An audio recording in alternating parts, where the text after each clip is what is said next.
وقال الله تبارك وتعالى في آية أخرى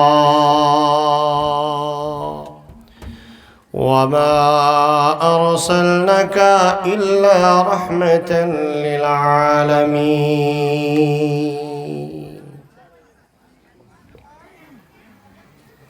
কেমন করে ঘুমাও তুমি,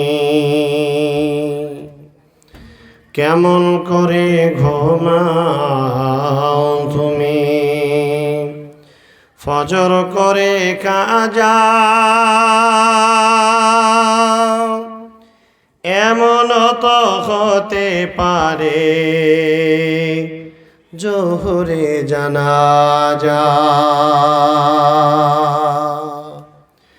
কেমন করে ঘুমাও তুমি, কেমন করে ঘুমাও তুমি, ফজর করে কাজা এমন তো হতে পারে তোমার জোহরে জানাজা। মুসলিম হয় না জন্ম নিলে মুসলমানের ঘরে, কাফের মুমিন তফাতটা হয় সালাতের পরে। এই জীবনে সালাত যেন না হয় কভু কাজা এমন তো হতে পারে তোমার জোহরে জানাজা। কেমন করে ঘুমাও তুমি, ফজর করে কাজা এমন তো হতে পারে তোমার জোহরে জানাজা।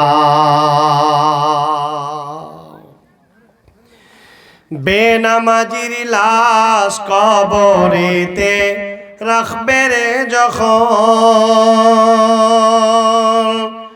মাটির চাপে পাজরের হাড় ভাঙবে রে তখন। বেনামাজির লাশ কবরেতে রাখবে রে যখন, মাটির চাপে পাজরের হাড় ভাঙবে রে তখন। বিষাক্ত ওই সাপের ছবল বেনামাজের সাজা এমন তো হতে পারে তোমার জোহরে জানাজা। কেমন করে ঘুমাও তুমি, ফজর করে কাজা এমন তো হতে পারে তোমার জোহরে জানাজা। বেনামাজি পাবে না হায়, বেনামাজি পাবে না হায় নবীর শাফায়াত। দোজখের আযাব শুধু আঘাত আর আঘাত। বেনামাজিরা পাবে না কো পরকালে যা যা এমন তো হতে পারে তোমার জোহরে জানাজা। কেমন করে ঘুমাও তুমি, ফজর করে কাজা এমন তো হতে পারে তোমার জোহরে জানাজা। লিল্লাহি তাকবীর, লিল্লাহি তাকবীর। সদরে জলসা সম্মানিত আজকের সভার মহামান্য ওস্তাজুল মুকাররম সুধী সম্মানিত সভাপতি মহাশয়, ওই সদরে জলসার সম্মানিত যোগ্যতম নাইবে সভাপতি মহাশয়, আগত বহিরাগত তারকা সদৃশ্য আজকের উপস্থিত সুধী ওলামায়ে দ্বীন, বয়োজ্যেষ্ঠ বয়কনিষ্ঠ দিনদার ইমানদার পরহেজগার, আমার সামনে বসে থাকা সুপ্রিয় ভাই ও বাবা জীবন, আমার দুই পাশে বসে থাকা সম্মানিয়া মা ও বোনেরা, সর্বাগ্রেই সে মহান সত্তা আল্লাহ সুবহানাহু ওয়া তাআলার দরবারে আমরা শুকরিয়া বা প্রশংসা আদায় করছি, যে বিশ্ব নিয়ন্ত্রণ কর্তা আল্লাহ তাবারক ওয়া তাআলা তিনি অধিক ধৈর্যের পরিচয় দিয়ে আপনাকে আমাকে এই পবিত্র মজলিসে বসে থাকার তৌফিকটুকু দান করেছেন। সকলে বলেন আল্লাহর প্রশংসা আলহামদুলিল্লাহ। অন্তরের গহীনি থেকে আল্লাহর প্রশংসা জ্ঞাপন করুন, জোরে বলেন আলহামদুলিল্লাহ। তারপরে পরেই মুক্তির কান্ডারি দূত সর্বহারার নেতা সরওয়ারে কায়নাত আহমদ মুজতবা মুহাম্মদ মুস্তাফা, সকলে বলেন সাল্লাল্লাহু আলাইহি ওয়াসাল্লাম। তিনার উপরে লক্ষ কোটি দরুদ সালাম শান্তি অগণিত ভাবে বৃষ্টির ন্যায় বিবর্ষিত হোক। সকলে একবার বলি আমরা আল্লাহুম্মা আমিন। আল্লাহুম্মা সাল্লি আলাইহি আল্লাহুম্মা বারিক আলাইহি বারিক ওয়া সাল্লিমান তাসলিমান কাসীরা। লম্বা দীর্ঘ সময় ধরে কোরআন ও হাদিসের আলোচনা আপনারা তথ্যবহল বিবরণী শুনতেছিলেন। আজকে মুর্শিদাবাদ থেকে আগত আমার মতো অধম আমি আপনাদের কাছে এসেছি এই ভূতনি দেয়ার এই নাজিরউদ্দিন টোলা, খসবুর টোলা, আরো বহু টোলা আপনাদের এখানে রয়েছে। বেশ কয়েক জায়গায় আমি এসেছি।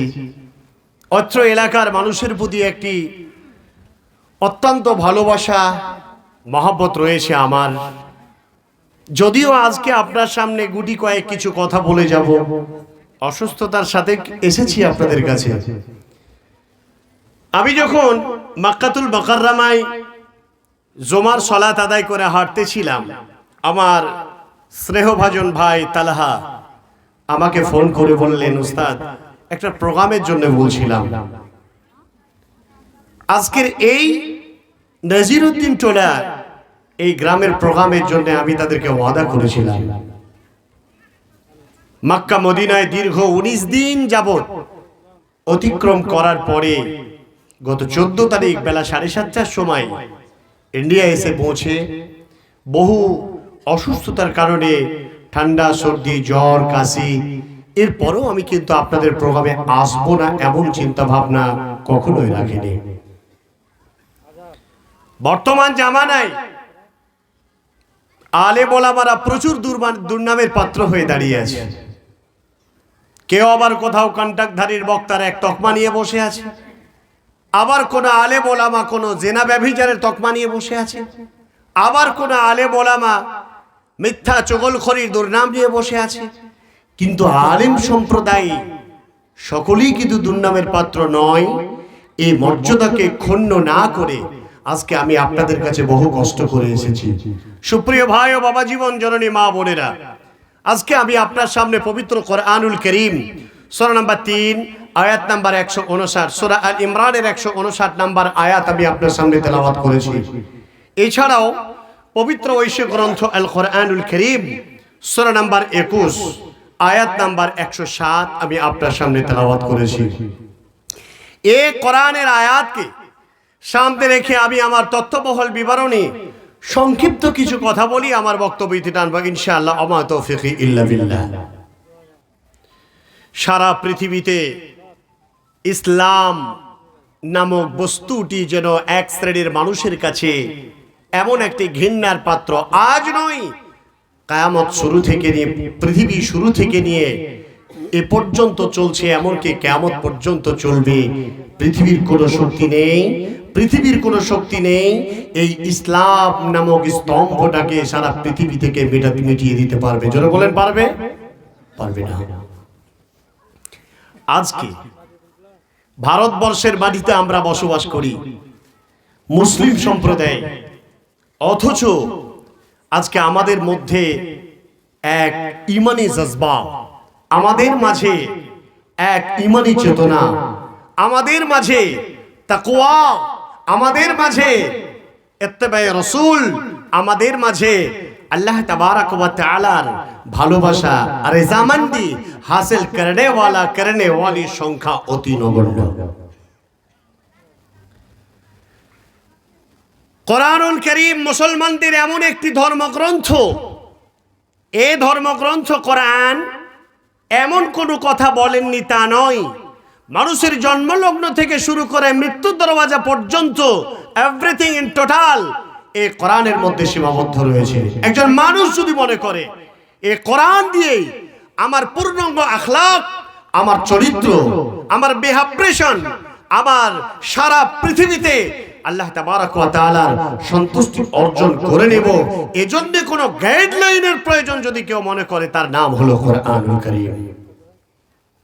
সুপ্রিয় ভাই, বাবা জীবন বিশ্বনবী জনাবে রাসূলুল্লাহ জোরে বলেন সাল্লাল্লাহু আলাইহি ওয়াসাল্লাম এই কোরআনুল কারীম দিয়ে, তার পরিচয় দিয়ে সারা পৃথিবীতে এক উত্তম চরিত্রের নমুনা দিয়ে সারা পৃথিবীকে তাক লাগিয়ে অবাক করে গেছেন। মক্কাতুল মুকাররমায় যখন পদার্পণ করি, যখন আমি গারে হেরা দেখি, তখন আমি আশ্চর্য হয়ে যাই। যখন গারে সূর দেখি, তখন আমি অবাক হয়ে যাই।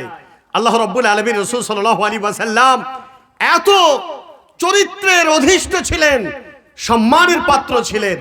শৈশবকালে যখন বিশ্বনবী শুধুমাত্র যখন দাওয়াত ও তাবলীগের কথা, তখন কোনো কথা বলেছিলেন না।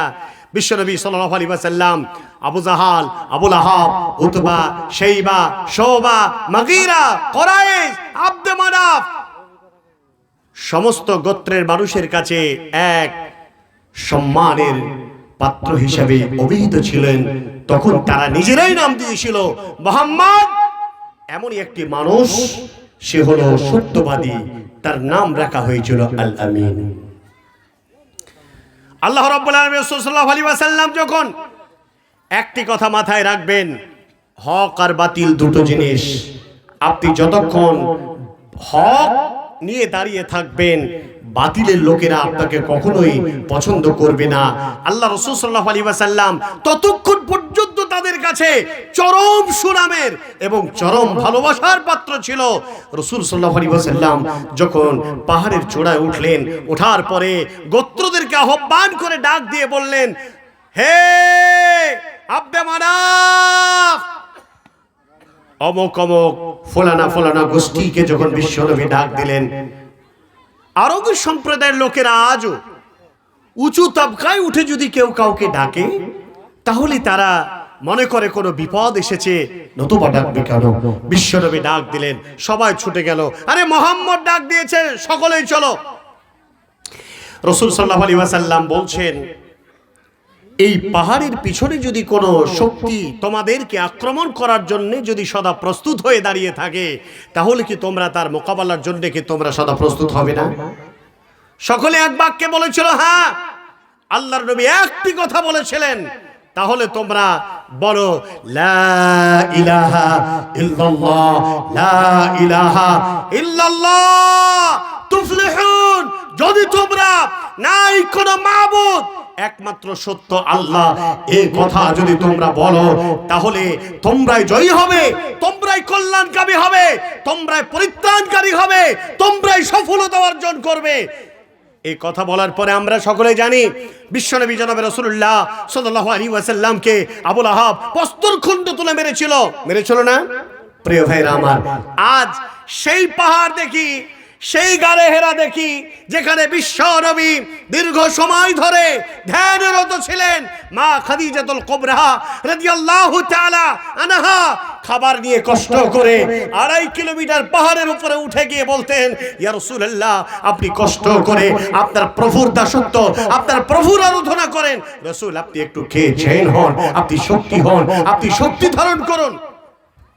প্রিয় ভাইরা আমার, এই বিশ্বনবী জনাব রাসূলুল্লাহ সাল্লাল্লাহু আলাইহি ওয়াসাল্লাম এত কষ্ট করে সারা পৃথিবীতে আজকে দিন এনে দিল, আর আমরা মুসলমান এত কষ্ট করে সারা পৃথিবীতে ইসলাম এক্সটেনশন হলো, আর আজকে মুসলমান আমরা বিশ্ব নবীর সুন্নাতের অপমাননা করি, আমরা বিশ্ব নবীর ইত্তেবা করি না।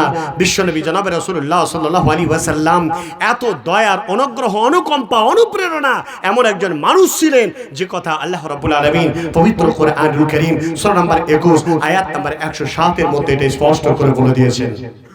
কি বলেছেন? রাসূল সাল্লাল্লাহু আলাইহি ওয়াসাল্লামের জন্য আল্লাহ তাবারক ওয়া তাআলা বলছেন, বিসমিল্লাহির রহমানির রহিম ওয়া মা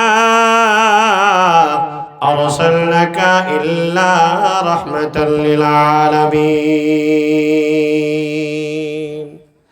আল্লাহ তাবারক ওয়া তাআলা পবিত্র কোরআনুল কারীম দিয়ে স্পষ্ট করে বলছেন, হে আমার আজকে নাজিরউদ্দিন টোলা অত্র এলাকায় যারা মানুষ এসেছেন তারা ভালো করে কথাটা ভালো করে শ্রবণ করে নেন।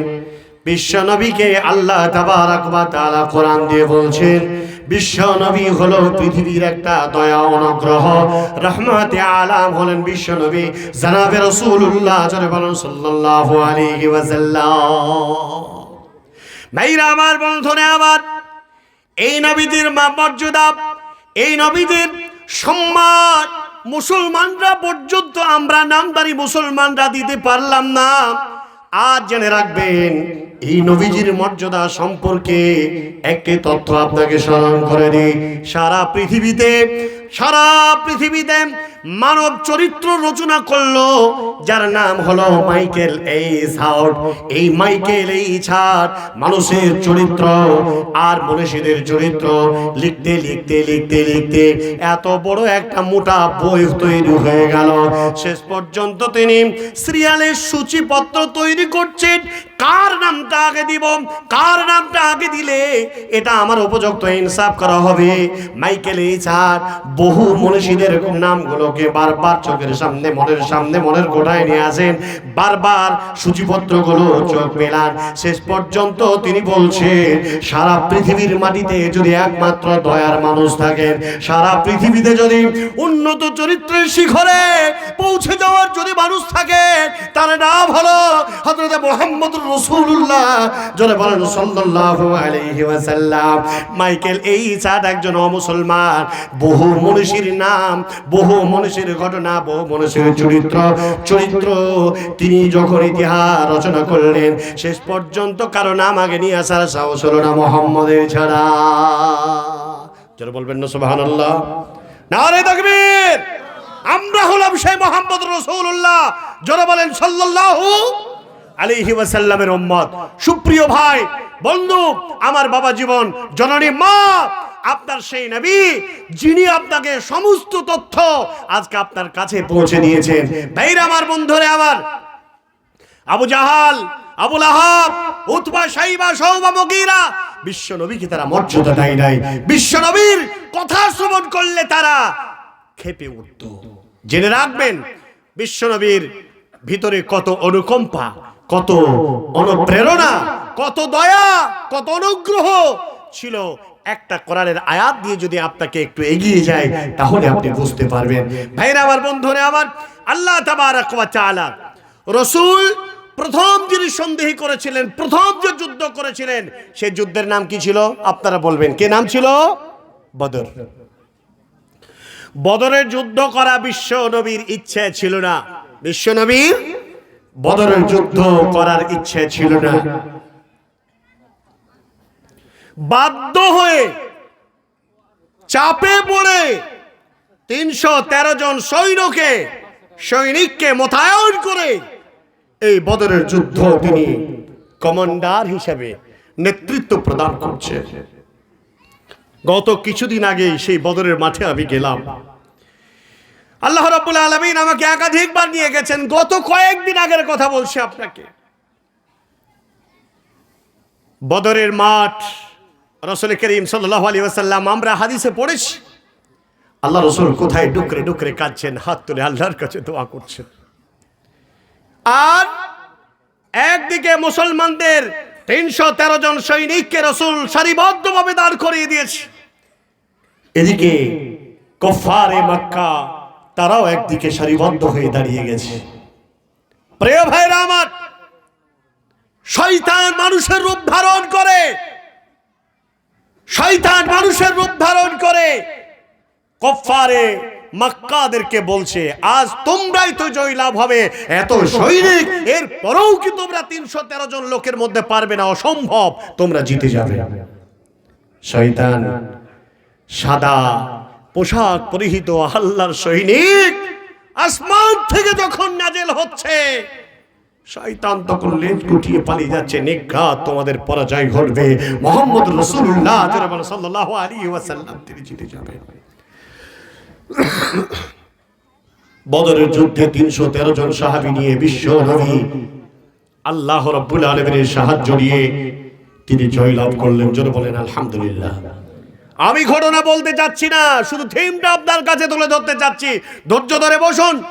এরপরে বাঘা বাঘা কাফেরদের প্লেয়ার, বাঘা বাঘা নেত্রবর্গরা যখন প্রাণ হারালো, জাহান্নামে গেল, আল্লাহু আকবার, কুয়াটা আজও রয়েছে গো, বদরের মাঠে আজও সেই কুয়াটা রয়েছে, যে কুয়াটায় এই কাফেরদেরকে কেটে কেটে ফেলা হয়েছিল। আল্লাহ রাসূল বলেছিলেন, আজ হে আবু জাহাল, হে অমুক, হে তমুক, আজকে তোমাদের বাহাদুরি কোথায়? সাহাবারা বলেছিলেন, ইয়া রাসূলুল্লাহ, ইয়া রাসূলুল্লাহ, এরা তো মৃত্যুবরণ করেছে, এরা কি আপনার কথা শুনতে পাচ্ছে? বিশ্বনবী বললেন, আমি মুহাম্মদুর রাসূলুল্লাহ সাল্লাল্লাহু আলাইহি ওয়াসাল্লাম বলছি, অবশ্যই তারা শুনতে পাচ্ছে। তারা দুনিয়াবি জগৎ থেকে শুধু ট্রান্সফার হয়ে গেছে বটে, কিন্তু আমি মুহাম্মদ যে কথা বলছি তারা শুনতে পাচ্ছে। ভাইরা আমার, বন্ধুরে আমার, বদরের যুদ্ধে মুসলমানরা জয়লাভ হলো, আল্লাহর নবী সাহাবারা ফিরে এলেন। বেশি দিন হয় নাই, এবার তারা বদলা নেওয়ার জন্য, বাপের বদলা, দাদার বদলা নেওয়ার জন্য তারা পুনরায় আবার এই বদরের বদলার যুদ্ধে ডাক দিল, যার নাম হলো ইন্তেকামে বাদার, যেটার নাম হলো উহুদের মাঠ। উহুদের জন্য বিশ্ব নবী আবার এখানেও নেতৃত্ব দিলেন, এখানেও কমান্ডার হিসেবে লোহার বর্মা মাথায় আর শরীরে পরিধান করে নবী আমার দাঁড়িয়ে আছেন। এবার উহুদের যুদ্ধ হবে, আর উহুদের যুদ্ধে বদরের শুধুমাত্র বদলা নেওয়ার যুদ্ধের জন্য তারা বাধ্য হয়ে ডাক দিয়েছে। বন্ধুরে আমার, আল্লাহর নবী জনাবে রাসূলুল্লাহ সাল্লাল্লাহু আলাইহি ওয়াসাল্লাম কত সুন্দর দয়ার সাগর, কত সুন্দর অনুকম্পায় অনুপ্রেরণাকারী একজন মানব, যার নাম নবী মুহাম্মদুর রাসূলুল্লাহ সাল্লাল্লাহু আলাইহি ওয়াসাল্লাম। সারা পৃথিবীর মুসলমানরা পর্যন্ত তারা নবীর নাম শুনলে অবাক হয়ে যায়। আল্লাহর নবী বলছেন, সারিবদ্ধভাবে তীরন্দাজ বাহিনীদেরকে দাঁড় করে দেওয়া হয়েছে। বিশ্ব নবী আমার একটি উঁচু জায়গায় এদিকে তাকাচ্ছেন, সেদিকে তাকাচ্ছেন, আর এদিকে তাকাচ্ছেন। এমত অবস্থায় আল্লাহ রাসূল সাল্লাল্লাহু আলাইহি ওয়াসাল্লামকে গার্ড করার জন্য হযরত আবু তালহা রাদিয়াল্লাহু তাআলা আনহু নবীজির কাছে বারবার ছুটে ছুটে আসছে। বিশ্ব নবী আবার ওই জায়গা থেকে একটু উঁচু জায়গায় ওঠার চেষ্টা করছেন, কিন্তু তিনি বর্মার ভারীতে হয়তো কোন ক্রমে তিনি উঠতে একটু অসুবিধা হয়ে যায়। ছুটতে ছুটতে আলেন হযরত আবু তালহা আসার পরে আবু তালহা চিত হয়ে শুয়ে গেল। আল্লাহ রাসূলকে বলছেন, ইয়া রাসূলুল্লাহ, আপনি আমার বুকে পা দিন আর আপনি উঁচু জায়গায় উঠে যায়।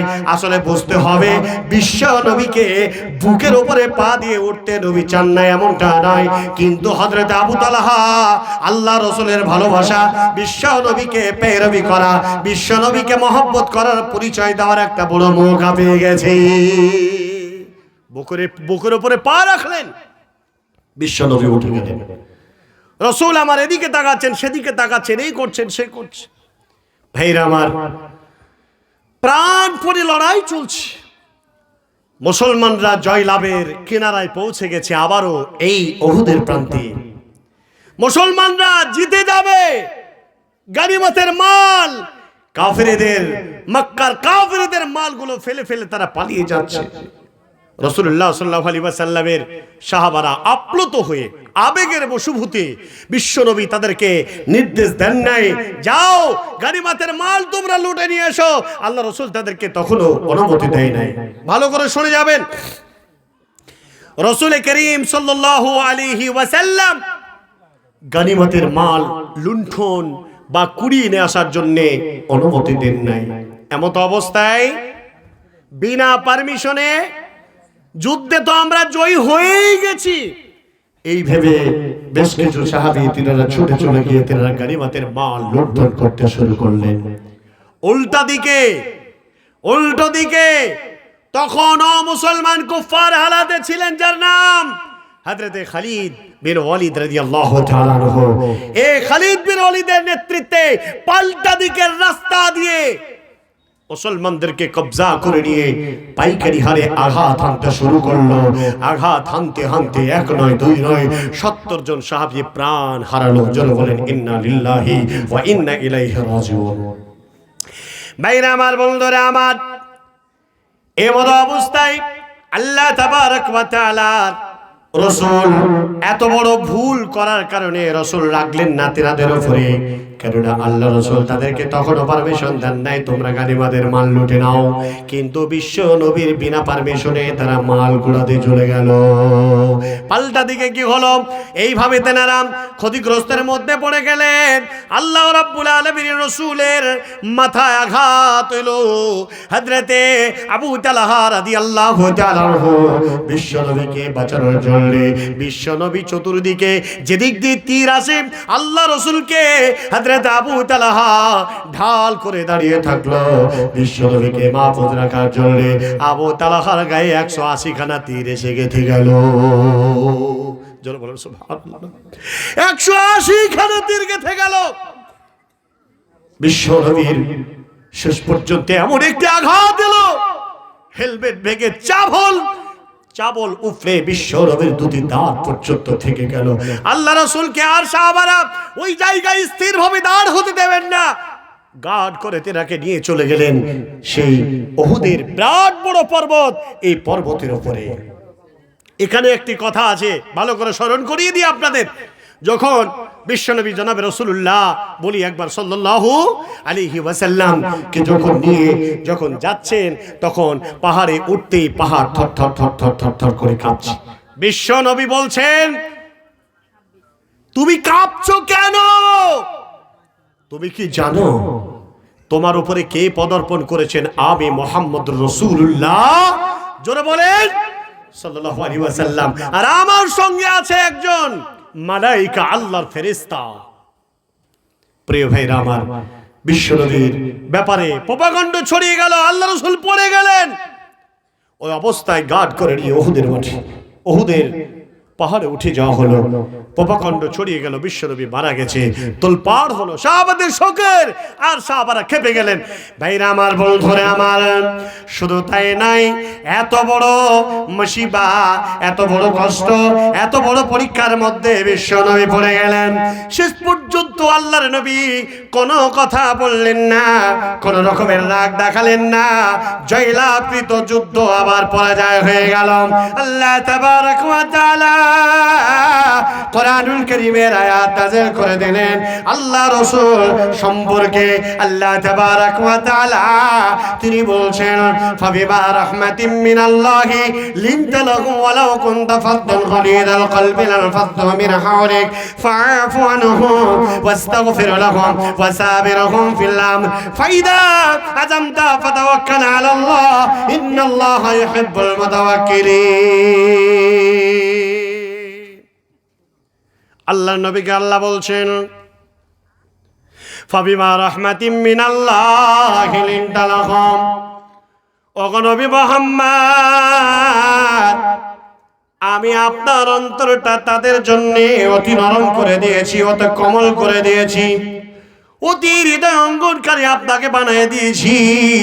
ওয়ালাউ কুনতা ফাদ্দান গালিযাল কলবি লানফাদ্দু মিন হাওলিক, ও নবী মুহাম্মদ, আপনি যদি কর্কশবাজি হতেন, আপনি যদি কড়া অন্তরের মানুষ হতেন, আপনার মুখের ভাষা যদি ঠিক না হতো, জেনে রাখবেন লানফাদ্দু মিন হাওলিক, বিশ্ব নবী গো, আপনার সহচর্য যারা লাভ করেছিল, আপনার কাছে যারা প্রাণ দেওয়ার জন্য যারা উৎসর্গ করে দিয়েছিল নিজের জীবনটাকে, তারা কখনো আপনার সঙ্গে সাথী হতো না, আপনার সাথে তারা থাকতো না। ইয়া রাসূলুল্লাহ, আপনি তাদেরকে, তারা ভুল করেছে, আপনি তাদেরকে ক্ষমা করে দেন।